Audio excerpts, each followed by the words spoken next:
सोचिए आपका बर्थडे है, तो मुझे आपको जो बर्थडे प्रेज़ेंट देना है, वो आपके मुताबिक देना चाहिए या मुझे अपने हिसाब से देना चाहिए?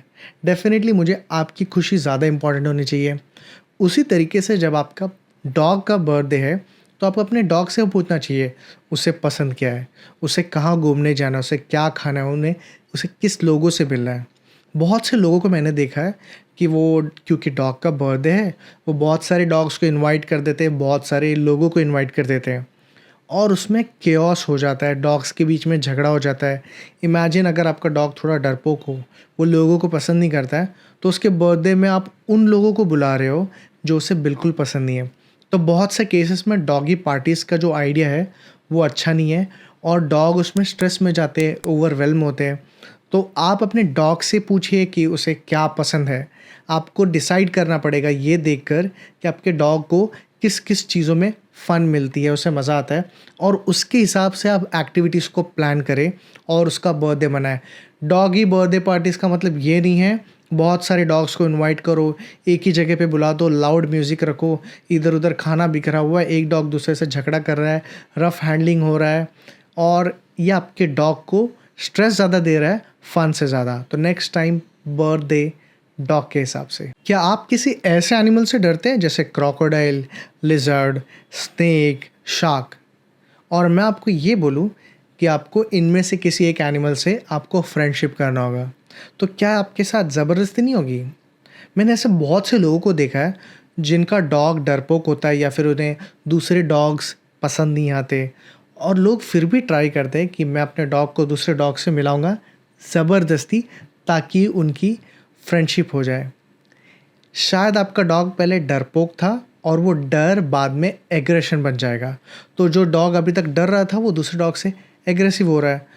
तो प्लीज़ अपने डॉग को ज़बरदस्ती दूसरे डॉग से फ्रेंडशिप ना कराएं क्योंकि एक डॉग को दूसरा डॉग का फ्रेंड होना कंपलसरी नहीं है। अगर किसी को उससे फ्रेंडशिप करना चाहिए तो वो घर वाले पहले हैं और कुछ क्लोज लोग। तो डॉग का ह्यूमंस के साथ ज़्यादा रिलेशनशिप स्ट्रांग होना चाहिए ना कि एक डॉग का दूसरे डॉग्स के साथ। तो नेक्स्ट टाइम अगर आपका डॉग बोल रहा है मुझे दूसरे डॉग से फ्रेंडशिप करने की ज़रूरत नहीं है तो प्लीज़ गौर से सुनिए।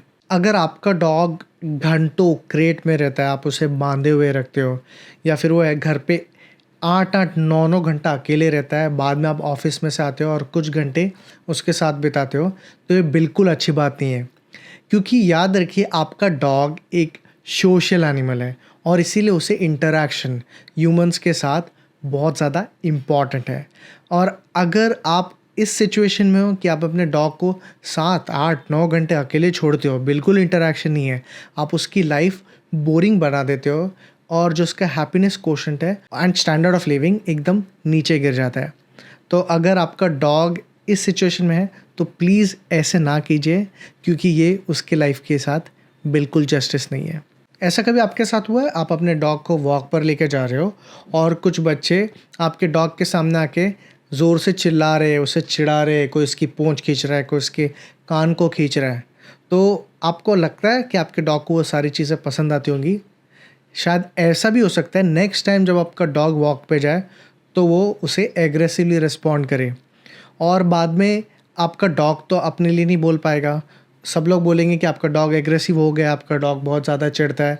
तो इसीलिए अगर आप अपना चाहते हैं कि आपका डॉग इन सारे सिचुएशन में ना जाए और वो कभी बच्चों की तरफ एग्रेसिव ना हो, तो प्लीज़ अगर आप देख रहे हो कि आपके डॉग को चिढ़ाया जा रहा है बच्चों के द्वारा, तो प्लीज़ उसे इमीडिएटली आप बंद करवाएँ। क्या आपको पसंद आएगा कि आपका ब्रेकफ़ास्ट का टाइम चेंज हो, कभी सुबह को मिल रहा है, कभी शाम को मिल रहा है, कभी खाना मिल रहा है, कभी खाना नहीं मिल रहा है, आपके ऑफ़िस का टाइम चेंज हो जाता है, कभी आपको 6 बजे छोड़ा जाता है, कभी रात को 12 बजे छोड़ा जा रहा है। ठीक उसी तरीके से क्या आपको लगता है आपके डॉग का अगर फूड टाइम चेंज हो, वॉक टाइम चेंज हो, स्लीप टाइम चेंज हो, स्लीप की जगह चेंज हो, आपके डॉग को पसंद आएगा?